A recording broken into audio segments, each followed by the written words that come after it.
आपको भक्ति में वर्धन चाहिए, गुरु आज्ञा से हो जाएगा।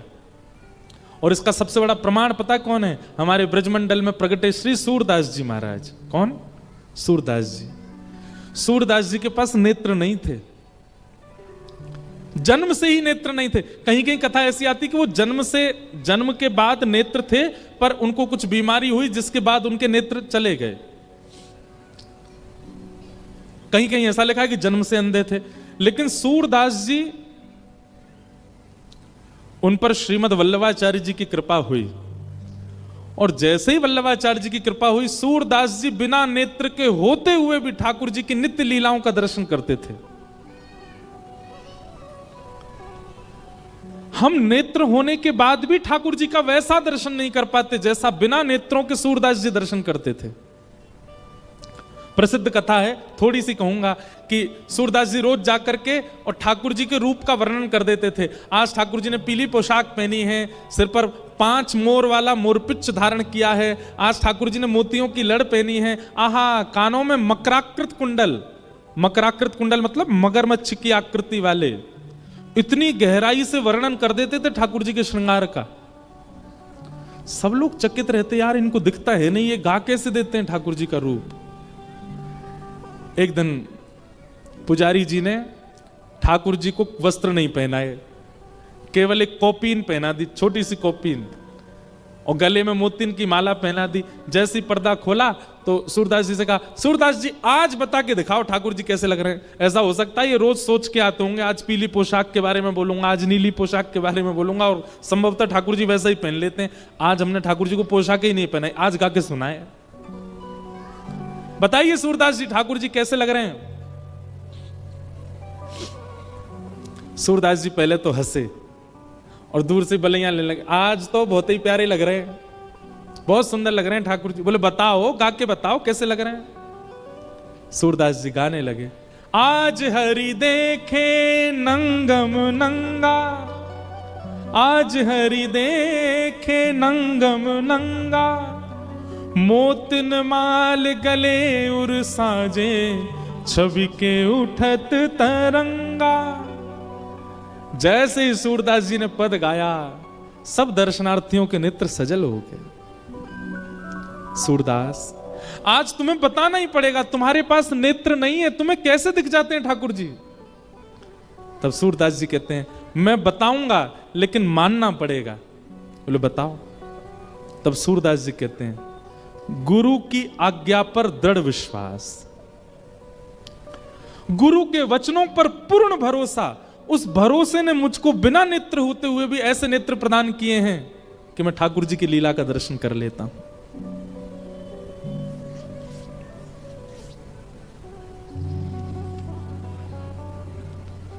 अब देखो, ये लीला ना तो भागवत जी में लिखी है, ना अन्य किसी ग्रंथ में लिखी है, पर सूरदास जी को दर्शन हो रही है। कौन सी लीला? बहुत सुंदर लीला है, सुनाऊं? एक बार ये सूरदास जी को दिख रही है लीला। कैसी लीला?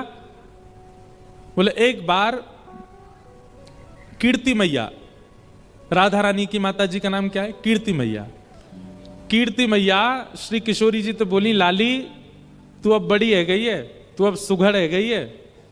ब्रजभाषा में बोले समझेंगे आप लोग। लाली अब तू सुघड़ है गई है, अब तू बड़ी है गई है, अब नेक नेक घर के काम करो कर। तो किशोरी जी बोली, आज्ञा करो मैया, कहा करूं? तो किशोरी जी बोली, कीर्ति मैया बोली, लाली गौशाला में जाके गैया को दूध काढ़ना सीख, दूध काढ़े कर गैया को। तो किशोरी जी बोली ठीक है। वैसे तो बड़ी सुकोमला हैं किशोरी जी, तो उनका बहुत सम्मान करते हैं, बहुत प्रेम करते हैं किशोरी जी से। पर आज पता नहीं क्यों कीर्ति मैया के मन में आ गई कि जाओ किशोरी जी, जाके गौशाला में गैया को दूध निकालो। अब महाराज सब सखियां तैयारी कर रही हैं, बंधन बार बांधे गए, सुंदर पुष्पों से सजाया गया गौशाला को, सोने की बाल्टी मंगाई गई, किशोरी जी दूध निकालेंगी।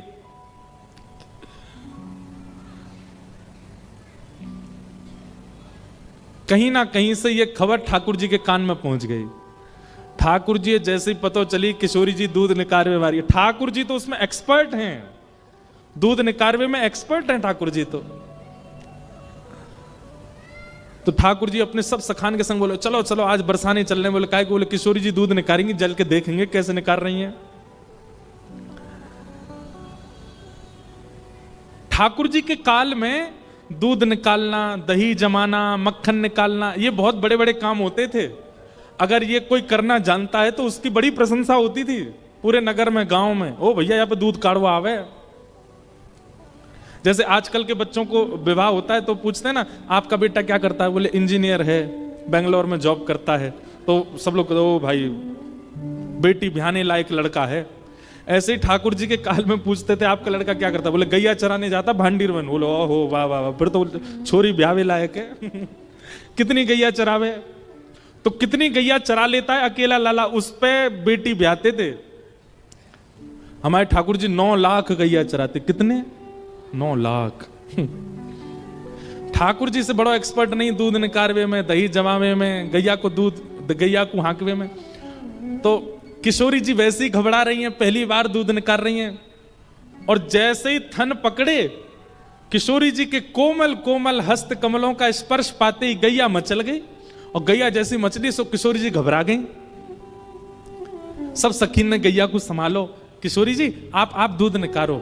अब ये सूरदास जी का दर्शन है जिनके पास नेत्र नहीं है। गुरु कृपा से उनको कलयुग में बैठे बैठे द्वापर युग का दर्शन होता था। जैसे ही किशोरी जी ने नेक थन पकड़े और धीमे धीमे दूध निकारन लगी, इतने में ही श्याम सुंदर आ गया। अब श्याम सुंदर के आते ही तो किशोरी जी और घबरा गई, अब कैसे निकारूं। अब हाथ तो गैया के थनन को पकड़ रहे हैं पर नेत्र श्याम सुंदर को देख रहे हैं। ठाकुर जी दूर खड़े खड़े अपने नैन मटका रहे हैं। किशोरी जी और घबरा गई।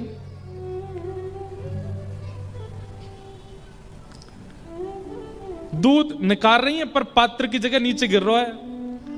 इतने में ही सब सखी बोली अरे श्यामाजू आप ते ना है पाएगो, रहन दो, छोड़ दो। किशोरी जी बोली ना है, मुंह को बाल्टी भर के दूध ले जानो है, अगर नहीं लेके गई तो कीर्ति मैया बहुत डांटेंगी।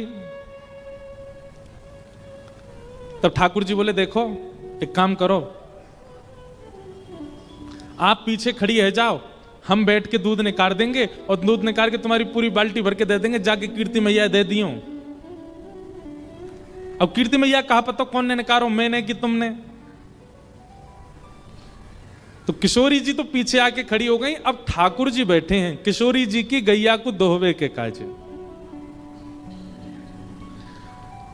कौन दुहावे गैया तुम पे, कौन दुहावे गैया तुम पे, लिए रहत हो कनक दोहिनी, बैठत हो अधपैया तुम पे, कौन दुहावे गैया। सब सखियां कह रही हैं हे श्याम सुंदर तुम पे कौन दुहावे को गैया? क्यों? बोले तुम तो 24 घंटा सोने की दोहनी, दोहनी मतलब जिस बाल्टी में दूध निकालते हैं, वह संग ही लिए डोलो, तुम पे कौन दुहावे गैया? अतिरस काम प्रीत जान के, आवत खिरक दुहैया तुम पे, कौन दुहावे गैया। जैसे कोई काम आपसे नहीं बना और कोई और व्यक्ति आए, हट जा चल मैं करके दिखाता हूं, तो बाकी के लोग कहते हैं हाँ बड़े आए ये करेंगे। अब ऐसे सब ठाकुर जी को ताने मार रही हैं गोपियां, हम बे ये निकालेंगे दूध गैया को। तब सब सखी करिए देखो तो सही, इत चितवत उत धार चलावत, यही सिखायो मैया। देखो तो सही, थन पकड़ रखे और देख इतकू रहे हैं किशोरी जी के माऊ, कैसे निकालेंगे ये दूध। गुप्त प्रीत तासों करी मोहन, जो है तेरी दैया तुम पे, कौन दुहावे गैया। सूरदास प्रभु झगड़ों सीख्यो, सूरदास प्रभु झगड़ों सीख्यो, जो घर खसम घुसैया तुम पे कौन दुहावे गैया। अब इस पद का अर्थ थोड़ा सा बता दूं। ठाकुर जी गैया दोहवे गए, तो जैसे ठाकुर जी दोहवे जा रहे हैं तो सब सके हाँ जी ये निकारेंगे, इन पे सीधो चलो ना जाए, ये दूध निकारवे आए हैं। देखो तो सही, हमारे माऊ देख रहे हैं और थन पकड़ रहे हैं गैया के। अरे भैया थन की ओर देखो, यहां क्या देख रहे हो। ठाकुर जी बार बार दूध निकारवे के काजे आगे बढ़े, सखीन के ताने पड़े तो ठाकुर जी ऐसे गुस्सा कर रहे हैं जैसे घर में आयो भयो कोई मेहमान गुस्सा है। मेहमान यहां पर वैसे शब्द तो है, घर में आए हुए नए नए जमाई राजा जैसे गुस्सा हो जाते हैं, ऐसे ठाकुर जी गुस्सा कर रहे हैं सखीन पे। लेकिन सूरदास जी कहते हैं सब सखीन के मुख बंद कर दिए ठाकुर जी ने। कैसे? जैसे ही थन को स्पर्श कियो, ठाकुर जी के स्पर्श करते ही थन पकड़ के चलाने नहीं पड़े, स्पर्श है तो अपने आप थनन से दूध निकलने लगो और दोहनी अपने आप भरन लगी और सब सखीन के मुख बंद है गए। दोहनी भर करके और ठाकुर जी ने बाल्टी उठा करके किशोरी जी को दी, ले जाओ दिखा दो अपनी कीर्ति मैया को, निकाल दियो हमने दूध और अपना नाम लगा दियो, तुमने निकारो है। सब सखीन के मुख बंद है गए। मधुमंगल श्रीदामा सब ठाकुर जी की जय जयकार करने लगे, वारे लाला हमारे लाला की जय हो, दूध दोहा गोपाल की जय हो। दूसरे ने तो हाथ लगाना पड़े, हमारो लाला तो गैया छी दे तो वाके थननते अपने आप दूध निकल जाए। ठाकुर जी की विजय हो गई।